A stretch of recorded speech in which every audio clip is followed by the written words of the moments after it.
తెలంగాణ గుడికాయ హైదరాబాద్ పట్టణంలో వాన గట్టిగానే పడ్డదట. అగో 2-3 దినాల సంది ఎండ ఎరుగమరగ కొడుతుంది అనుకుంటే తొడిమెలేనికాయ తొప్పుక్కున రాలి కింద పడ్డదన్నట్టు ఇప్పుడు భాగ్యనగరం గడ్డ మీద వాన పడ్డదా అంటే పడ్డదట.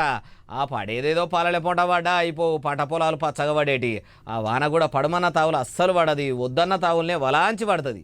అబ్బా ఏమన్నా దంచి కొడుతుందా, మొగులకు తూటు పడ్డట్టే రికాము లేకుండా వాన పడతనే ఉన్నది.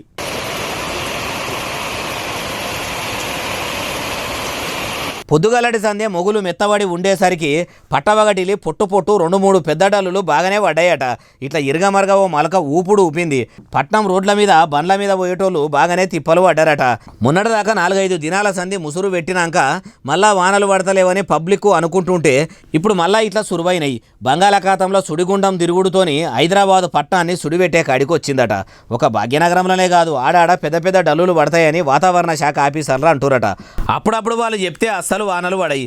మరి ఈ తేపనన్న వాళ్ళు చెప్పినట్టే 2-3 రోజులు పడతాయా? పడితే మంచిదే గాని పట్నంలా కాకుండా పల్లెల పొంట పడితే పంటలు పచ్చగా వండేటి అంటుర్రు ఈ ముచ్చటిన్నోళ్ళు.